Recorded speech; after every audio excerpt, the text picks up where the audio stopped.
ಸ್ಪರ್ಧಾ ಮಿತ್ರರಿಗೆ ನನ್ನ ಮತ್ತೊಂದು ವಿಡಿಯೋಗೆ ಸ್ವಾಗತ ಸುಸ್ವಾಗತ. ಇವತ್ತು ನಾವು ಬ್ರಿಟಿಷರು ಭಾರತದಲ್ಲಿ ಜಾರಿಗೆ ತಂದಂಥ ಪದ್ಧತಿಗಳ ಬಗ್ಗೆ ನೋಡೋಣ.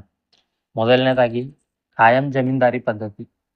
ಕಾಯಂ ಜಮೀನ್ದಾರಿ ಪದ್ಧತಿಯನ್ನು ಯಾರು ಜಾರಿಗೆ ತರ್ತಾರಪ್ಪ ಅಂದ್ರೆ ಲಾರ್ಡ್ ಕಾರ್ನ್ ವಾಲಿಸ್ ಅವರು 1793ರಲ್ಲಿ ಕಾಯಂ ಜಮೀನ್ದಾರಿ ಪದ್ಧತಿಯನ್ನು ಜಾರಿಗೆ ತರ್ತಾರೆ. ಮೊಟ್ಟ ಮೊದಲು ಎಲ್ಲಪ್ಪ ಅಂದ್ರೆ ಬಂಗಾಳ, ಬಿಹಾರ ಮತ್ತು ಒಡಿಸ್ಸಾ ರಾಜ್ಯಗಳಲ್ಲಿ ಜಾರಿಗೆ ತರ್ತಾರೆ. ಎರಡನೇದು ಸಹಾಯಕ ಸೈನ್ಯ ಪದ್ಧತಿ. ಇದನ್ನು ಲಾರ್ಡ್ ವೆಲ್ಲೆಸ್ಲಿ ಅವರು 1798ರಲ್ಲಿ ಜಾರಿಗೆ ತರ್ತಾರೆ.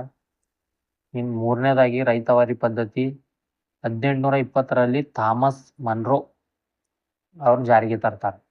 ಎಲ್ಲಪ್ಪ ಅಂದ್ರೆ ಮೊಟ್ಟ ಮೊದಲು ಮದ್ರಾಸ್ನಲ್ಲಿ ಮೊಟ್ಟ ಮೊದಲ ರೈತವಾರಿ ಪದ್ಧತಿಯನ್ನು ಜಾರಿಗೆ ತರ್ತಾರೆ.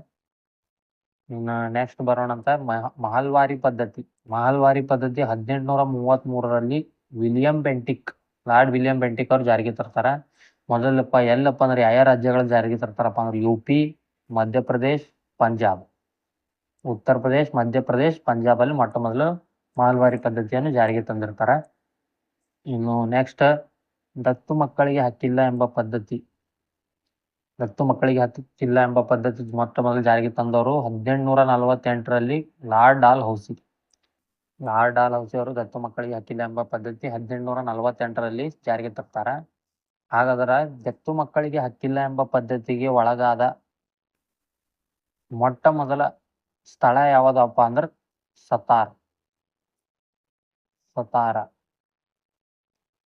ದತ್ತು ಮಕ್ಕಳಿಗೆ ಹಕ್ಕಿಲ್ಲ ಎಂಬ ಪದ್ಧತಿಗೆ ಒಳಪಟ್ಟ ಮೊಟ್ಟ ಮೊದಲ ದೇಶೀಯ ಸಂಸ್ಥಾನ ಯಾವುದಪ್ಪ ಅಂದ್ರೆ ಸತಾರ. ಇನ್ನು ದ್ವಿಮುಖ ಸರ್ಕಾರ ಪದ್ಧತಿ ಯಾರು ಜಾರಿಗೆ ತರ್ತಾರಪ್ಪ ಅಂದ್ರೆ ರಾಬರ್ಟ್ ಕ್ಲೈವ್. 1765ರಲ್ಲಿ ರಾಬರ್ಟ್ ಕ್ಲೈವ್ ಅವರು ದ್ವಿಮುಖ ಸರ್ಕಾರ ಪದ್ಧತಿಯನ್ನು ಜಾರಿಗೆ ತರ್ತಾರೆ. ಇನ್ನು ಟೆಲಿಗ್ರಾಫ್ ಪದ್ಧತಿ 1852ರಲ್ಲಿ ಲಾರ್ಡ್ ಡಾಲ್ ಹೌಸಿ ಅವರು ಜಾರಿಗೆ ತರ್ತಾರೆ. ವಿಧವಾ ಪುನರ್ವಿವಾಹ ಕಾಯ್ದೆ 1856ರಲ್ಲಿ ಲಾರ್ಡ್ ಡಾಲ್ ಹೌಸಿ ಅವರು ಜಾರಿಗೆ ತರ್ತಾರೆ. ಇನ್ನು ದೇಶೀಯ ಭಾಷಾ ಪತ್ರಿಕಾ ಕಾಯ್ದೆ 1878ರಲ್ಲಿ ಲಾರ್ಡ್ ಲಿಟ್ಟನ್ ಅವರು ಜಾರಿಗೆ ತಂದಿರ್ತಾರೆ. ದೇಶೀಯ ಭಾಷಾ ಪತ್ರಿಕಾ ಕಾಯ್ದೆಯನ್ನು 1878ರಲ್ಲಿ ಲಾರ್ಡ್ ಲಿಟ್ಟನ್ ಅವರು ಜಾರಿಗೆ ತಂದಿರ್ತಾರೆ. ಇನ್ನೊಂದು ಇಲ್ಬರ್ಟ್ ಬಿಲ್ ಅನ್ನು 1883ರಲ್ಲಿ ಲಾರ್ಡ್ ರಿಪ್ಪನ್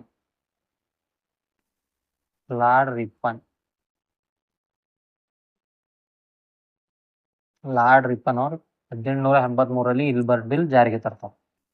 ಭಾರತದ ಅರಸರ ಆಸ್ಥಾನಕ್ಕೆ ಭೇಟಿ ನೀಡಿದ ವಿದೇಶಿಗರು ಯಾರ್ಯಾರು ನೋಡೋಣ ಬರ್ರಿ. ಮೊದಲು ಮೆಗಸ್ತನಿಸ್ ಚಂದ್ರಗುಪ್ತ ಮೌರ್ಯನ ಆಸ್ಥಾನ, ಹುಯೆನ್ ಹರ್ಷವರ್ಧನ ಆಸ್ಥಾನ, ಫಾಹಿಯಾನ 2ನೇ ಚಂದ್ರಗುಪ್ತನ ಆಸ್ಥಾನ, ಅರಬ್ ಪ್ರವಾಸಿ ಸುಲೇಮಾನ್ ಅನ್ನುವವನು ಅಮೋಘವರ್ಷ ನೃಪತುಂಗನ ಆಸ್ಥಾನಕ್ಕೆ ಕ್ರಿಸ್ತ ಶಕ 851ರಲ್ಲಿ ಭೇಟಿ ನೀಡ್ತಾನೆ. ಇನ್ನು ಹುಯೆನ್ ಸ್ಯಾಂಗ ಇಮ್ಮಡಿ ಪುಲಕೇಶಿ ಆಸ್ಥಾನ. ಇನ್ನು ವಿಜಯನಗರದ ಅರಸರ ಆಸ್ಥಾನಕ್ಕೆ ಯಾರ್ಯಾರು ಭೇಟಿ ನೀಡ್ತಾರಪ್ಪ ಅಂದ್ರೆ ಒಂದು ನಿಕೋಲೋ ಕೋಂಟಿ 1ನೇ ದೇವರಾಯನ ಆಸ್ಥಾನ, ಅಬ್ದುಲ್ ರಜಾಕ್ 2ನೇ ದೇವರಾಯನ ಆಸ್ಥಾನ, ನಿಕೆಟಿನ್ ವಿರೂಪಾಕ್ಷನ ಆಸ್ಥಾನ, ಬಾರ್ಬೋಸ್ ಮತ್ತು ಡೊಮಿಂಗೋ ಫಯಾಜ ಶ್ರೀಕೃಷ್ಣ ದೇವರಾಯನ ಆಸ್ಥಾನ, ನ್ಯೂನಿಜ್ ಅಚ್ಯುತರಾಯನ ಆಸ್ಥಾನ, ಇನ್ನೊಬ್ಬ ಮೊಹಮ್ಮದ್ ಬಿನ್ ತುಘಲಕನ ಆಸ್ಥಾನ. ಇನ್ನು ಭಾರತದಲ್ಲಿ ಇತಿಹಾಸದಲ್ಲಿ ನಡೆದಂತಹ ಪ್ರಮುಖ ಯುದ್ಧಗಳು ನೋಡೋಣ ಬರ್ರಿ. ಒಂದನೇದು ಕಳಿಂಗ ಯುದ್ಧ ಕ್ರಿಸ್ತಪೂರ್ವ 261 ಅಶೋಕ ಮತ್ತು ಖಾರ್ವೆಲ್ ಮಧ್ಯೆ ನಡೀತದ. ಎರಡನೇದು ಝೀಲಂ ನದಿ ಕದನ ಅಥವಾ ಇದನ್ನು ಹೈಡಾಸ್ಪಸ್ ಕದನ ಅಂತಲೂ ಕರೀತಾರೆ. ಇದು ನಡೆದಿದ್ದು ಕ್ರಿಸ್ತಪೂರ್ವ 326ರಲ್ಲಿ ಅಲೆಕ್ಸಾಂಡರ್ ಮತ್ತು ಪೋರಸ್ ಮಧ್ಯೆ ನಡೆದಿರ್ತದೆ. ಇನ್ನು ನರ್ಮದಾ ನದಿ ಕದನ ಕ್ರಿಸ್ತಶಕ 634ರಲ್ಲಿ ಇಮ್ಮಡಿ ಪುಲಕೇಶಿ ಮತ್ತು ಹರ್ಷವರ್ಧನ ಮಧ್ಯೆ ನಡೆದಿರ್ತದೆ. ಪ್ಲಾಸಿ ಕದನ 1757 ಜೂನ್ 23ರಂದು ರಾಬರ್ಟ್ ಕ್ಲೈವ್ ಮತ್ತು ಸಿರಾಜುದ್ದೌಲ್ ಮಧ್ಯೆ ನಡೀತದೆ. ಕದನ ಇನ್ನು ಬಕ್ಸರ್ ಕದನ ನೋಡ್ರಿ 1764 ಅಕ್ಟೋಬರ್ 23ರಂದು ಹೆಕ್ಟರ್ ಮನ್ರೋ ಮತ್ತು ಮೀರ್ ಕಾಸಿಂ ಮಧ್ಯೆ ನಡೀತದೆ. ಇನ್ನು ತಾಳಿಕೋಟೆ ಕದನ 1565 ಜನವರಿ 23ರಂದು ವಿಜಯನಗರ ಸಾಮ್ರಾಜ್ಯ ಮತ್ತು ಬಹುಮನಿ ಸುಲ್ತಾನರ ಮಧ್ಯೆ ನಡೀತದೆ ತಾಳಿಕೋಟೆ ಕದನ. ಇನ್ನು 1ನೇ ಪಾಣಿಪತ್ ಕದನ 1526 ಬಾಬರ್ ಮತ್ತು ಇಬ್ರಾಹಿಂ ಲೋಧಿ. 2ನೇ ಪಾಣಿಪತ್ ಕದನ 1556 ಅಕ್ಬರ್ ಮತ್ತು ಹೇಮು. 3ನೇ ಪಾಣಿಪತ್ ಕದನ 1761 ಅಬ್ದಾಲಿ ಮತ್ತು ಬಾಲಾಜಿ ಬಾಜಿರಾವ್ ಮಧ್ಯೆ 3ನೇ ಪಾಣಿಪತ್ ಕದನ 1761 ನಡೆದಿರ್ತದೆ. ಇನ್ನು 1ನೇ ತರೈನ್ ಯುದ್ಧ ನೋಡ್ರಿ 1191 3ನೇ ಪೃಥ್ವಿರಾಜ್ ಚೌಹಾಣ್ ಮತ್ತು ಮೊಹಮ್ಮದ್ ಗೋರಿ ಮಧ್ಯೆ ನಡೆದಿರ್ತದೆ. 2ನೇ ತೈರನ್ ಯುದ್ಧ 1192 ಮತ್ತೆ ಮೂರನೇ ಪೃಥ್ವಿರಾಜ್ ಚೌಹಾಣ್ ಮತ್ತು ಮೊಹಮ್ಮದ್ ಗೋರಿ ಮಧ್ಯೆ ನಡೆದಿರ್ತದೆ. 618 ಇಮ್ಮಡಿ ಪುಲಕೇಶಿ ಮತ್ತು ಮಹೇಂದ್ರ ವರ್ಮನ ಮಧ್ಯೆ ನಡೆದಿರ್ತದೆ. ತೆಕ್ಕೊಳಂ ಕದನ ಕ್ರಿಸ್ತಶಕ 949 3ನೇ ಕೃಷ್ಣ ಮತ್ತು 1ನೇ ಪರಾಂತಕ ಚೋಳ ಮಧ್ಯೆ ನಡೆದಿರ್ತದೆ. ಈಗ ಆಂಗ್ಲೋ ಮೈಸೂರು ಯುದ್ಧಗಳು ನೋಡೋಣ. 1ನೇ ಆಂಗ್ಲೋ ಮೈಸೂರು ಯುದ್ಧ 1767 1769. ಮೊದಲನೇ ಆಂಗ್ಲೋ ಮೈಸೂರು ಯುದ್ಧ ಯಾವ ಒಪ್ಪಂದದೊಂದಿಗೆ ಕೊನೆಗೊಳ್ತದಪ್ಪ ಅಂದ್ರೆ ಮದ್ರಾಸ್ ಒಪ್ಪಂದ. 2ನೇ ಆಂಗ್ಲೋ ಮೈಸೂರು ಯುದ್ಧ 1780 1784. 2ನೇ ಆಂಗ್ಲೋ ಮೈಸೂರು ಯುದ್ಧ ಯಾವ ಒಪ್ಪಂದದಿಂದ ಕೊನೆಗೊಳ್ತದಪ್ಪ ಅಂದ್ರೆ ಮಂಗಳೂರು ಒಪ್ಪಂದ. ಇನ್ನು 3ನೇ ಆಂಗ್ಲೋ ಮೈಸೂರು ಯುದ್ಧ 1790 92 ಯಾವ ಒಪ್ಪಂದದಿಂದ ಕೊನೆಗೊಳ್ತದಪ್ಪ ಅಂದ್ರೆ ಶ್ರೀರಂಗಪಟ್ಟಣ ಒಪ್ಪಂದ. ಇನ್ನು 4ನೇ ಆಂಗ್ಲೋ ಮೈಸೂರು ಯುದ್ಧ 1799 ಮೇ 4 ನಡೀತದ. ಇದರಲ್ಲಿ ಟಿಪ್ಪು ಮರಣ ಹೊಂದಿರ್ತಾನೆ. ಕರ್ನಾಟಿಕ್ ಯುದ್ಧಗಳು 1ನೇ ಕರ್ನಾಟಿಕ್ ಯುದ್ಧ 1746 1748. ಮೊದಲನೇ ಕರ್ನಾಟಿಕ್ ಯುದ್ಧ ಯಾವ ಒಪ್ಪಂದದೊಂದಿಗೆ ಕೊನೆಗೊಳ್ತದಪ್ಪ ಅಂದ್ರೆ ಎಕ್ಸಲಾ ಚಾಪೆಲ್ ಒಪ್ಪಂದ. ಇನ್ನು 2ನೇ ಕರ್ನಾಟಿಕ್ ಯುದ್ಧ 1749 1754 ಯಾವ ಒಪ್ಪಂದದೊಂದಿಗೆ ಕೊನೆಗೊಳ್ತದಪ್ಪ ಅಂದ್ರೆ ಪಾಂಡಿಚೇರಿ ಒಪ್ಪಂದ.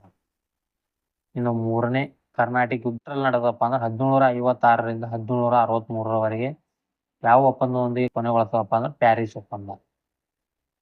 ಇನ್ನು ಈ ಆಂಗ್ಲೋ ಮೈಸೂರು ಯುದ್ಧವನ್ನು ನೆನಪಿಟ್ಕೊಳ್ಳಕ್ ಒಂದು ಟ್ರಿಕ್ಸ್ ಯಾವ್ದಪ್ಪ ಅಂದ್ರೆ MMS ಮದ್ರಾಸ್ ಒಪ್ಪಂದ, ಮಂಗಳೂರು ಒಪ್ಪಂದ, ಶ್ರೀರಂಗಪಟ್ಟಣ ಒಪ್ಪಂದ. ಆಪ್ ಎಂಬ ಸೂತ್ರ. ಎಕ್ಸಲಾ ಚಾಪೆಲ್ ಒಪ್ಪಂದ, ಪಾಂಡಿಚೇರಿ ಒಪ್ಪಂದ, ಪ್ಯಾರಿಸ್ ಒಪ್ಪಂದ. ಇನ್ನು ವಾಟರ್ಲೂ ಕದನ ಯಾವಾಗ ನಡೆದದಪ್ಪ ಅಂದ್ರೆ 1815 ಜೂನ್ 18. ಇನ್ನು ಆಂಗ್ಲೋ ಮರಾಠ ಯುದ್ಧಗಳು ನೋಡ್ಬೇಕಂದ್ರ 1ನೇ ಆಂಗ್ಲೋ ಮರಾಠ ಯುದ್ಧ 1775 1782 ಯಾವ ಒಪ್ಪಂದದೊಂದಿಗೆ ಕೊನೆಗೊಳ್ತದಪ್ಪ ಅಂದ್ರೆ ಸಾಲ್ಬಾಯ್ ಒಪ್ಪಂದ. 2ನೇ ಆಂಗ್ಲೋ ಮರಾಠ ಯುದ್ಧ 1803 1805 ಯಾವ ಒಪ್ಪಂದದೊಂದಿಗೆ ಕೊನೆಗೊಳ್ತದಪ್ಪ ಅಂದ್ರೆ ಬೆಸ್ಸಿನ್ ಒಪ್ಪಂದ. 3ನೇ ಆಂಗ್ಲೋ ಮರಾಠ ಯುದ್ಧ 1817 1818 ಪೂನಾ ಒಪ್ಪಂದದೊಂದಿಗೆ ಕೊನೆಗೊಳ್ತದೆ.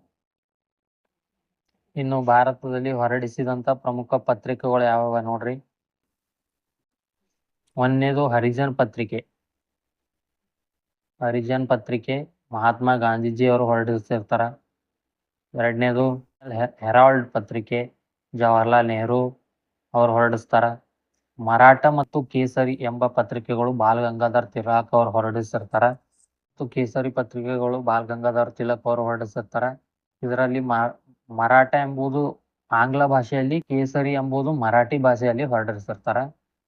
ಇನ್ನು ರಾಸ್ ಗಫ್ತಾರ್ ಪತ್ರಿಕೆ ದಾದಾಬಾಯಿ ನವರೋಜಿ ಅವರು ಹೊರಡಿಸಿರ್ತಾರ. ಇನ್ನು ಪ್ರಬುದ್ಧ ಭಾರತ, ಉದ್ಬೋಧನ, ಅಭ್ಯುದಯ ಈ ಪತ್ರಿಕೆಗಳು ಸ್ವಾಮಿ ವಿವೇಕಾನಂದ ಅವರು ಹೊರಡಿಸಿರ್ತಾರ. ಇನ್ನು ವಂದೇ ಮಾತರಂ, ಪೇರಿದರ್ಶಕ, ಇಂಡಿಪೆಂಡೆಂಟ್ ಇವು ಬಿಪಿನ್ ಚಂದ್ರ ಪಾಲ್ ಅವರು ಹೊರಡಿಸಿದಂತ ಪತ್ರಿಕೆಗಳು. ಇನ್ನು ಭಾರತದ ಮೊಟ್ಟ ಮೊದಲ ಪತ್ರಿಕೆ ಯಾವ್ದಪ್ಪ ಅಂದ್ರೆ the Bengal Gazette. James Augustus Hicky 1780 the Bengal Gazette ಎಂಬ ಭಾರತದ ಮೊಟ್ಟ ಮೊದಲ ಪತ್ರಿಕೆಯನ್ನು ಹೊರಡಿಸ್ತಾರ. ಇನ್ನು ಕರ್ನಾಟಕದ ಮೊಟ್ಟ ಮೊದಲ ಪತ್ರಿಕೆ ಯಾವುದಪ್ಪ ಅಂದ್ರೆ ಮಂಗಳೂರು ಸಮಾಚಾರ. ಅದನ್ನು ಹೊರಡಿಸಿದವರು ಯಾರಪ್ಪ ಅಂದ್ರೆ ಹರ್ಮನ್ ಮೋಗ್ಲಿಂಗ್ 1843 ಜುಲೈ 1. ವಿಲ್ ಮತ್ತು ನ್ಯೂ ಇಂಡಿಯಾ ಎಂಬ ಪತ್ರಿಕೆಗಳನ್ನು ಹೊರಡಿಸಿದವರು ಆನಿ ಬೆಸೆಂಟ್. ಧನ್ಯವಾದಗಳು.